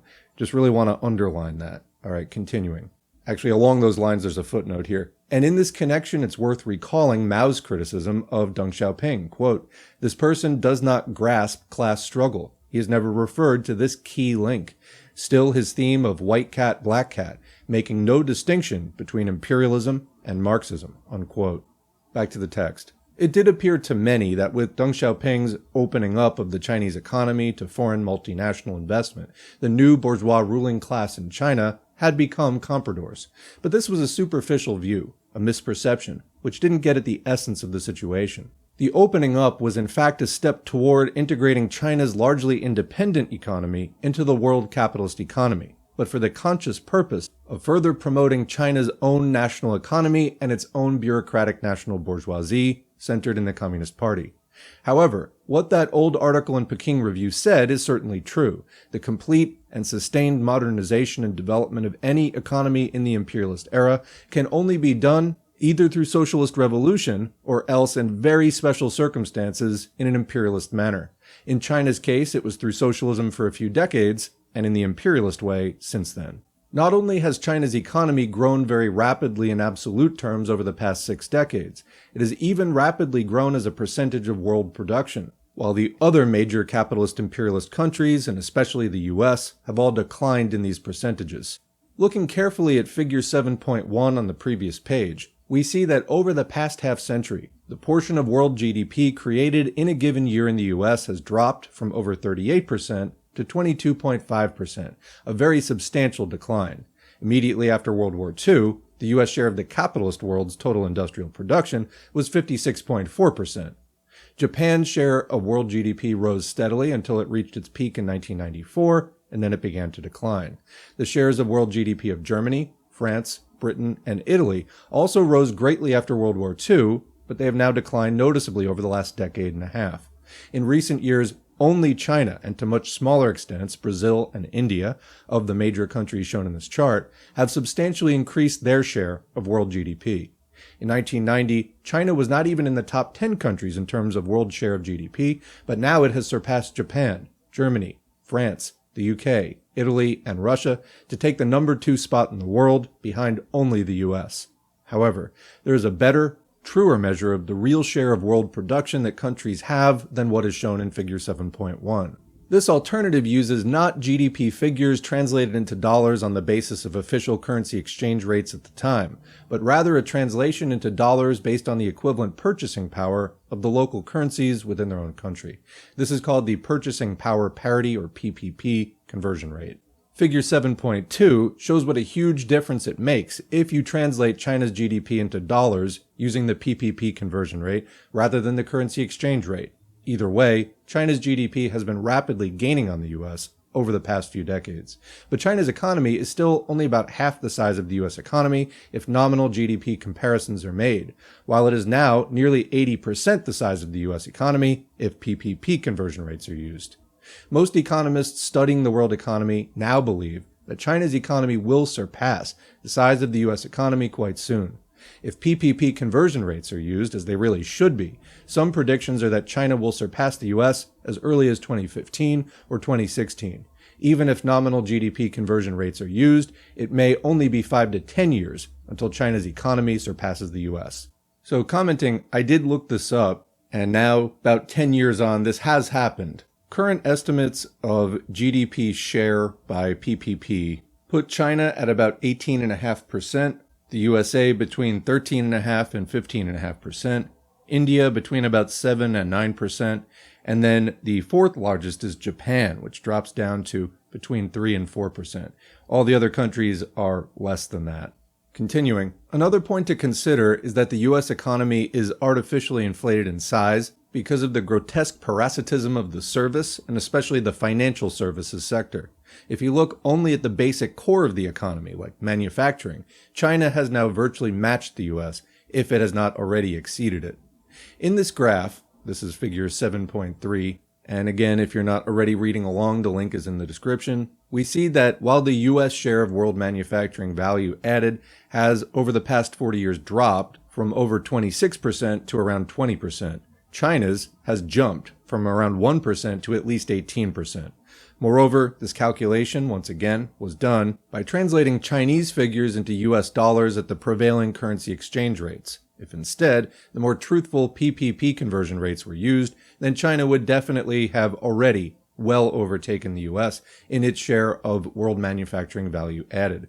Whether China has the largest overall economy in the world in terms of GDP, as it almost certainly will have soon, or only the second largest economy in the world, as it already has at present, can it be seriously imagined that a country with a capitalist economy of this magnitude and importance, and in the capitalist-imperialist era, when capitalism itself has become capitalist imperialism, can be anything but a capitalist-imperialist country? Note that almost all the other major capitalist economies in the world today, including not only the US, but also Japan, Germany, France, Britain, Italy, and Russia, are clearly imperialist countries. How could China, the second largest and the fastest growing capitalist economy, not also be an imperialist country in this capitalist-imperialist era? How could you even call this era the imperialist stage of capitalism if one of the most important capitalist countries is not considered to be an imperialist country? It just wouldn't make any sense. We should not leave this topic about the size and rapid growth of the Chinese economy without briefly mentioning the fact that a very large part of China's population has benefited either very little or else not at all from this enormous growth. As with capitalist growth in any country, and certainly for the world as a whole, the new wealth created has mostly gone to the few. What was once, in the Maoist era, one of the most egalitarian countries in the world has become one of the most unequal, with the contrast between rich and poor becoming ever more extreme. Economists have a measure they call the Gini coefficient to measure inequality. A Gini coefficient of 0 means that there's no inequality whatsoever, while a coefficient of 1 means the most extreme inequality possible, one person having everything and everyone else having nothing at all. So the lower the Gini coefficient, the more equal the society. In the world today, there are no truly egalitarian countries, but the Gini coefficient for personal income in Sweden is 0.23, and in Germany it's 0.27. For a highly unequal country like the US, with its dozens of billionaires and many millions of poor people, the Gini coefficient in 2009 was a very large 0.468. In China, the Gini coefficient has been getting bigger and bigger for decades. In 2001, it was 0.4. In 2007, it was 0.415, and in 2012, it reached 0.474, which is even worse than the US. despite including the notorious 1% or the very rich, alongside the mass of people struggling to get by. Thus, the massive and rapid economic growth in China is mostly benefiting the ruling bourgeoisie, which is getting ever richer. It is true that there has developed a fairly large middle class, but nevertheless, and as the growing Gini coefficient demonstrates, this is a very secondary process to the overall continuing polarization of wealth. Moreover, in China, there is the continuing exploitation of the working class, when they can find jobs at all. There is quite massive and growing unemployment. There is the super-exploitation in factories of many tens of millions of migrant workers from rural areas and serious discrimination against them. There are very widespread land grabs by local government officials and real estate developers. There are many forms of continuing discrimination against women. There is national oppression and discrimination against minorities. There's the fact that genuine unions are illegal, as are most democratic rights such as free speech, freedom of the press, and freedom of assembly. There's a growing environmental catastrophe in progress, with air and water pollution reaching crisis levels. There are millions of people without access to healthcare and other social benefits such as sick pay and retirement income. So when we speak of the Chinese boom, we should always remember that no matter how big and fast it is for the most part not for the benefit of the hundreds of millions of workers, peasants, and ordinary people in China. That is simply impossible under capitalism. Section 8. Monopoly and finance capital in China. Earlier, we quoted Lenin's definition, which says in part that, quote, imperialism is capitalism in that stage of development in which the dominance of monopolies and finance capital, which is again the merger of bank capital and industrial capital, has established itself, unquote. So, have monopolies and finance capital established dominance in China today? They certainly have. And moreover, this overall dominance is not by foreign monopolies and foreign finance capital, but clearly by Chinese monopolies and Chinese finance capital. Footnote here, we should note, however, that since Lenin's day, a new term has been introduced, oligopoly, which is, strictly speaking, more correct than monopoly, which often implies total or complete monopoly. Oligopoly is semi-monopoly, or a looser form of monopoly. In other words, a situation where a small number of producers control the capitalist market for some commodity and limit their competition, generally just to matters of styling and advertising. So in other words, the number of producers is small, but it's not necessarily one. Back to the text.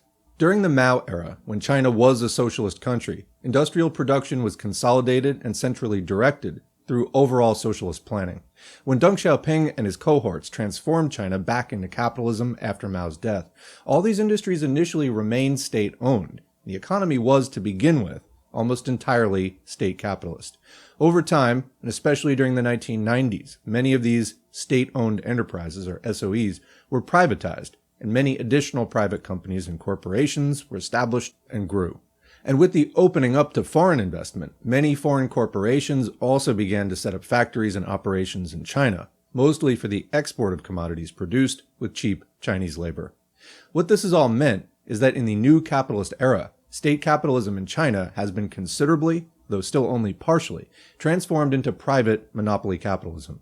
Of course, state capitalism itself is a form of monopoly capitalism in the general sense, and even a more concentrated and further monopolized form of it. And even if China had retained near total state capitalism, as the Soviet Union did in its last 35 years, it would have still been an imperialist country. But the fact that China has partially switched over to Western-style private monopoly capitalism has made its form of capitalist imperialism look more similar to that in the US, Europe, and Japan.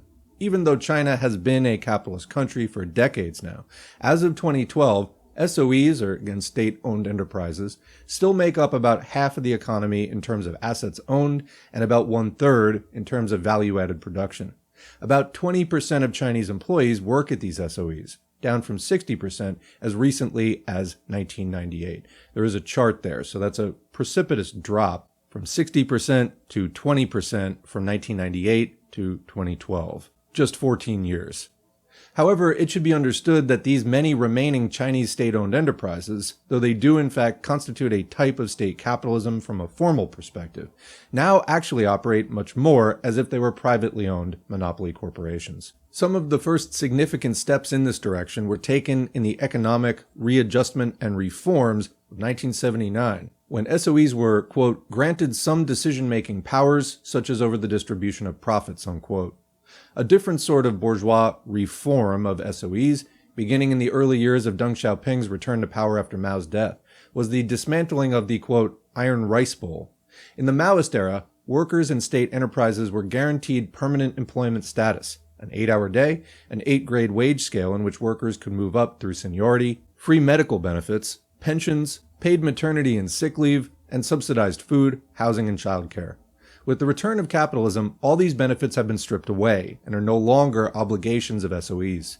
One of the motives of the new bourgeois ruling class for closing down so many SOEs, other than low profitability, was the strong outrage of the workers to the loss of these benefits, and the growth of serious labor unrest because of this. In some cases, the government just had no choice except to shut down some enterprises entirely, given their exposed and hated new management policies. Another big step in changing SOEs to be more like private corporations was made with the new regulations for SOEs introduced in May 1984, which stated, among many other things, that, quote, businesses have the right to produce whatever is needed or is in short supply, after fulfilling their state plans and orders, unquote. Set prices themselves, within ranges, choose their own suppliers, decide their own staffing, hiring and firing, adopt any wage system they like, including piecework, etc. And in the decades since then, the management of SOEs has time after time been granted ever freer latitude to operate their corporations pretty much as they wish, and focusing primarily on the production of profits. The biggest change, of course, occurred when definite state production plans were abandoned with the shift to a market economy. While capitalist China today still has loose overall 5-year plans to help coordinate its economic development, these plans no longer specify exactly what goods each SOE should produce, or how many of each commodity, what the prices should be, etc. On the contrary, these SOEs are now nearly as free as private corporations are to make their own decisions about what and how much to produce, how much to charge, when and where to expand, etc. It's now the dictates of the capitalist marketplace which are the primary determiners of what SOEs produce, not any socialist production planning, and further emphasis is continually being put on allowing markets to play the, quote, decisive role in the allocation of resources. Footnote there, this decisive role for markets is the terminology used in the communique of the Third Plenum of the 18th Central Committee in November 2013. Previously, the market was described as merely the basic determiner of the allocation of resources. The change in terminology, though slight, was meant to put yet further emphasis on market forces. See the Party Plenum. Everybody who loves Mr. Xi says yes in The Economist, November 2013. Back to the text. Moreover, in China, even privately owned monopoly capitalist corporations are under somewhat more state and party direction, or interference as they often view it, than occurs in Western capitalist countries. Of course, in the capitalist-imperialist era, there has been a partial merger of the corporations and the state everywhere, to varying degrees, as Lenin pointed out. Footnote there, Lenin refers to, quote, the beginnings of state-controlled capitalist production, combining the colossal power of capitalism with the colossal power of the state into a single mechanism and bringing tens of millions of people within the single organization of state capitalism.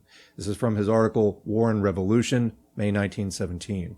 However, it should be remembered that the role of the state in directly guiding the capitalist economies of the major imperialist countries tremendously increased during World War I, and that after the war was over, this direct role was severely cut back again.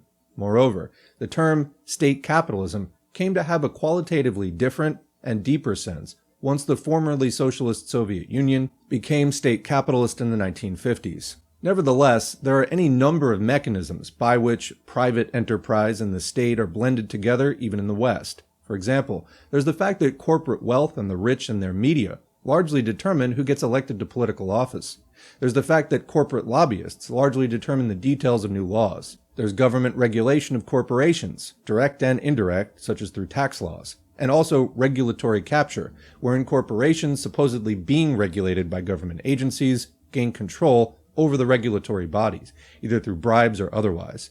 And there is the revolving door syndrome, or cronyism, whereby government officials or even industry regulators become corporate managers and vice versa.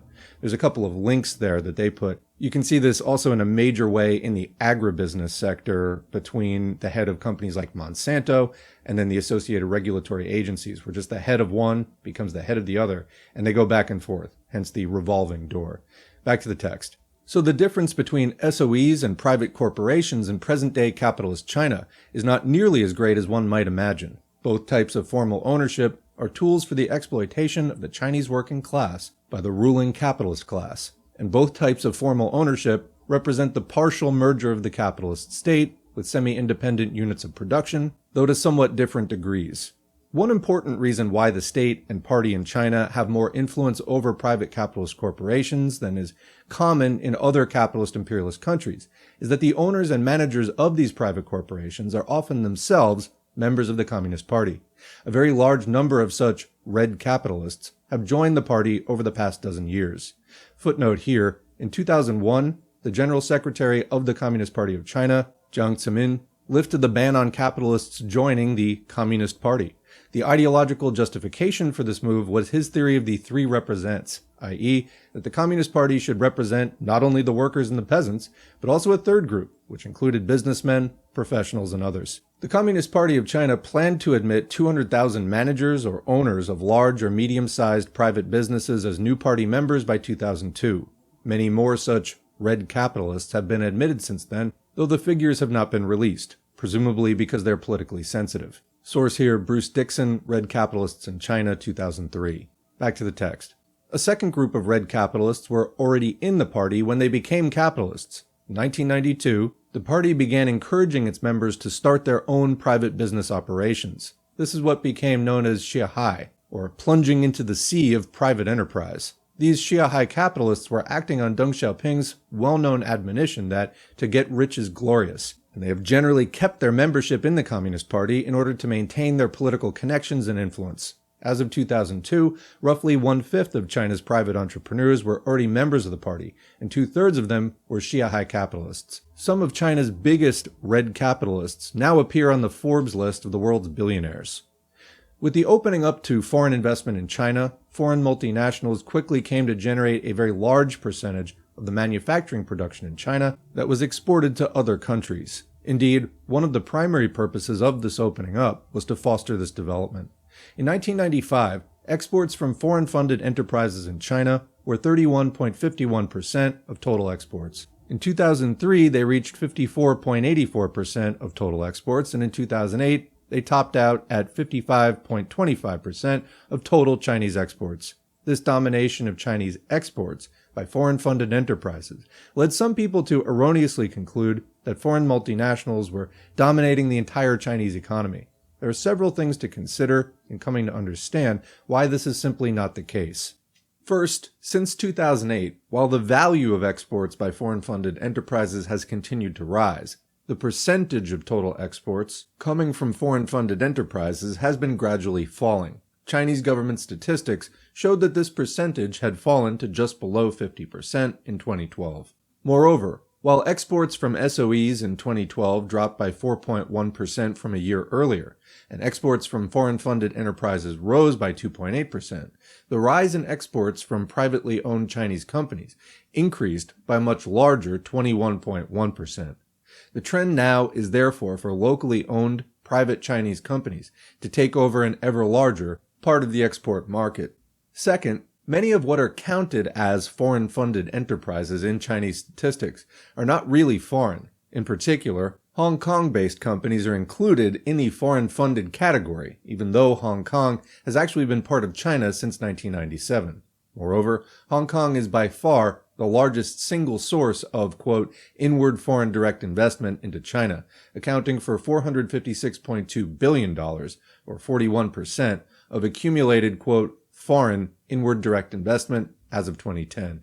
This compares to an accumulated FDI from the US of only $78.7 billion, or 7.1% of the cumulative total as of 2010. Many people have somehow gotten the idea that the Chinese economy is dominated by Western imperialist countries such as the US, Britain, and Germany, but it just isn't so.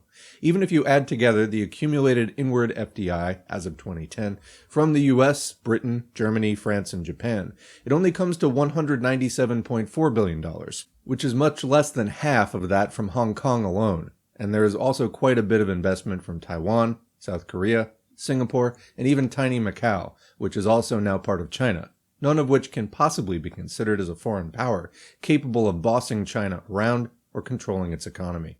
Third, even the export component of the Chinese economy is itself declining in importance over time.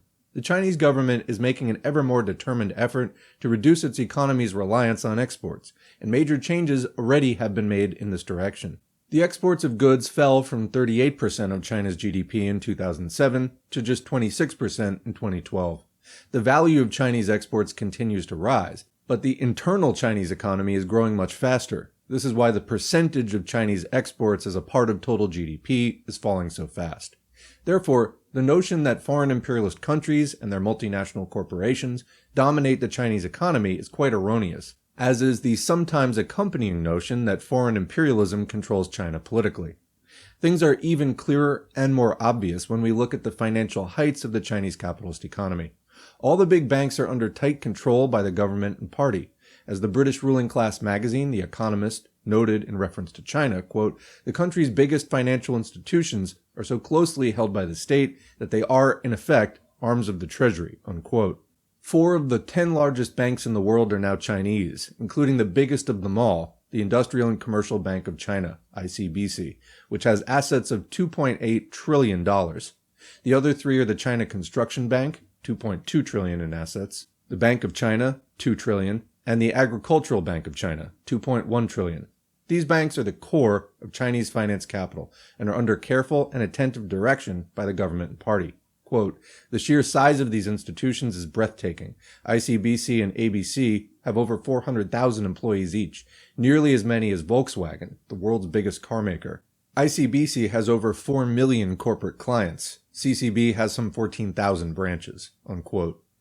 One Western book about China's financial sector, and representing the views of foreign financial capitalists, laments that China's, quote, "central government has unshakable control of the sector," unquote, adding that, quote, "foreign banks hold, at best, little more than 2% of total financial assets, and, despite the undeniable economic opening of the past 30 years, and the WTO agreement notwithstanding, China's financial sector remains overwhelmingly in Beijing's hands," unquote. The Big Four banks are led by senior figures in the Communist Party hierarchy, quote, "with bosses shuttling easily between banks and regulatory agencies," unquote. This state control of the big Chinese banks is very important in many ways. It's one of the primary mechanisms that allows the government and the party to supervise the entire economy and to arrange for stronger investment in the parts of the economy it chooses to strengthen or promote. And loans to SOEs have been especially promoted. This is one of the reasons that the state capitalist sector of the Chinese economy has remained as large as it is. This sort of overall control of the economy by the financial sector is true to a large extent in all imperialist countries in the capitalist-imperialist era, and it's the reason that this financial sector is at the very center of what is called the, quote, "commanding heights of the economy." Footnote. The very term commanding heights of the economy comes from notes prepared by Lenin in November 1922 for a speech at the 4th Congress of the Comintern. Back to the text. This is partly why Leninists so strongly stress the concept of financial capital. But in China, this financial command is not in the hands of Wall Street profiteers, as it is to a considerable extent in the US, but it's instead directly in the hands of the ruling committee of the Chinese bureaucratic national bourgeoisie centered in the Communist Party of China. Nevertheless, these giant Chinese banks are themselves extremely profitable, to the point of being the great envy of other major banks around the world. ICBC alone had pre-tax profits of nearly $50 billion in 2012. In late 2012, China's 4 largest banks reported a combined third-quarter profit of 150 billion yuan, or $30 billion, almost triple the amount made by the top 4 U.S. banks during that same period. Quote, "Bank profits as a share of China's economic output equaled nearly 3% last year, 2012, whereas the highest ratio achieved in recent decades by American banks was only 1% of GDP in 2006, unquote. And by the way, there's a lot of things quoted here that don't necessarily have the source. Get the text, it's all in the endnotes. Continuing, following the path of the Western world's giant banks in this age of financial capitalism and globalization, these giant Chinese banks are now expanding their operations globally. There have been obstacles in doing this in many countries because these state-owned Chinese banks do not follow all Western banking standards and do not wish to fully open their books to foreign eyes. However, Chinese banks are making progress in sidestepping such difficulties. On a trip to China in October 2013, George Osborne, Britain's Chancellor of the Exchequer, announced an agreement to allow Chinese state-owned banks to operate in London by classifying them as branches rather than subsidiaries. and thus avoiding rigorous scrutiny. International trading in the Chinese yuan has tripled over the past 3 years to $120 billion per day, and London wants to secure its position as the center of this huge and growing trading in Chinese currency, and also in Chinese bonds, by allowing Chinese banks to operate there. The response of foreign imperialists to the rapid rise of these big Chinese banks has been in two opposite and conflicting directions. On the one hand, they're impressed, envious, especially of the big profits, and fearful of this new competition. In a review of one very recent book glorifying American giant banks and strongly opposing any attempt to cut them down to size so that they're no longer too big to fail, The Economist summarizes one of the author's primary conclusions, quote, "Trimming them, the big U.S. banks, he frets, may lead to a point when America can no longer be called a superpower and would be handing the baton to China," unquote. On the other hand, a popular theme in Western bourgeois economic literature is that China's banks are in a, quote, "fragile condition." These banks are viewed as being too much under CPC political control and thus too ready to make loans to Chinese companies that those companies will not be able to pay back. There is, of course, some truth to this, but what these critics fail to understand is that absolutely all capitalist financial systems everywhere do this very same sort of thing, and they must do so. Bourgeois economists cannot admit, and few of them can even understand, that the creation of credit bubbles is absolutely essential to every capitalist boom in every country. The reason is simple. Capitalism inherently involves the extraction of surplus value from the working class. Since the workers are not paid for all the value they produce, they cannot possibly buy back all that they produce, unless they're granted ever larger amounts of credit. If consumer credit is expanded, then the market for commodities is expanded. And in that case, the expanding market makes it possible for corporations to use part of their surplus value, or else to borrow from banks, to build more factories to sell to that expanding market. Footnote: the major variation on this theme is when consumer credit can no longer be expanded fast enough. In that case, in the capitalist-imperialist era, governments themselves take on the necessary debt, by either borrowing money from the rich, or else just by printing it. These Keynesian deficits can prolong booms for an additional period, though in the end, the joint debt bubble of consumer and government debt must still eventually pop. Back to the text. And this is exactly what every capitalist boom amounts to. In reality, it's a house of cards which must eventually and inevitably collapse, in the form of an overproduction crisis brought to a head by one or more financial crises. And yes, this will inevitably happen in China too, at some point. But because there was no internal or external debt in China during the socialist period, the room for the creation and expansion of credit in the new capitalist era has been much greater than in the US, Europe, or Japan, which were already wallowing in mountains of debt built up over the decades since World War II. This is the primary reason why China has so far been much less affected by the world overproduction crisis and its attendant financial crises. They simply have had the ability to increase their credit debt load in a much greater and faster way. Thus, in relation to the sizes of their economies, the stimulus packages during the 2008 and 9 global financial crisis were much greater and much more effective in China than elsewhere. A related view common in the Western bourgeois economic literature about the Chinese financial system is that it has been leading to a, quote, gross misallocation of capital. Well, of course, from a Marxist point of view, this is also inevitable under capitalism, and there have been many especially absurd examples which can be pointed to. In the US in the late 1990s, for example, there was the so-called new economy, or dot-com boom, wherein there were massively disproportionate, totally unwise investments in internet companies, some of which never made a profit at all. Many billions of dollars were lost in such foolishness. Following that collapse in the recession of 2000 to 2001, a new wave of misallocation of capital in the US began in what turned out to be a major housing bubble and the securitization of bundles of subprime mortgages. That too collapsed, or partially so, in 2008 and 2009. A similar sort of thing happened in Japan in the late 1980s, with the grotesque real estate bubble that collapsed in the early 1990s. What indeed is a capitalist boom, if not a gross misallocation of capital, which only becomes fully clear when the bubble bursts? The Chinese financial system does, in fact, have many problems which are continually building up, just as do those of all the other capitalist-imperialist countries. There is certainly a housing bubble building up in China, for example.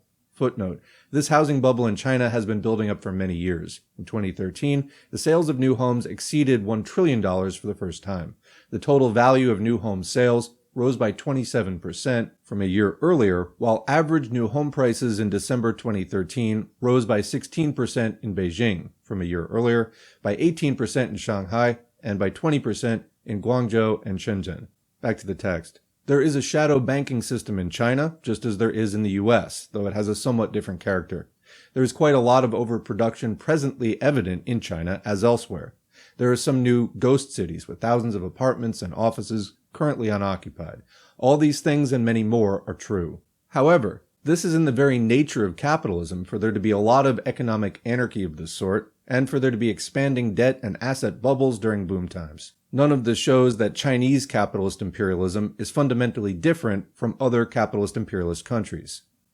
That's the end of section 8. We're going to leave it there for today. There are actually 2 more blocks of 8, so a total of 24 chapters. This video is already 2 hours long, so I'm going to post this, and then we're going to continue with 2 more parts of equal length. So, thanks for listening, and thanks to the patrons whose names are on the screen. If you'd like to get your name on the screen, head to patreon.com/socialismforall or buymeacoffee.com/socialismforall. You can contribute for as little as $2 or more. Every donation is encouraging. They're also materially helpful, so thank you very much for those. And whether or not you're a patron, engagement counts. So like, share, subscribe, leave a comment, even if it's just thanks or good video. All of that helps to boost these videos and this channel in the YouTube algorithm, which helps to spread this content to more and more increasingly class-conscious workers who have questions about what's going on in the world and what is class struggle and how do we fight back in our class interests as workers against capitalist exploitation and oppression of us. We are right now living through a time of major crisis for capitalism, and we have to agitate, educate, and organize so that the working class can wage effective struggle to end the system and then to build socialism.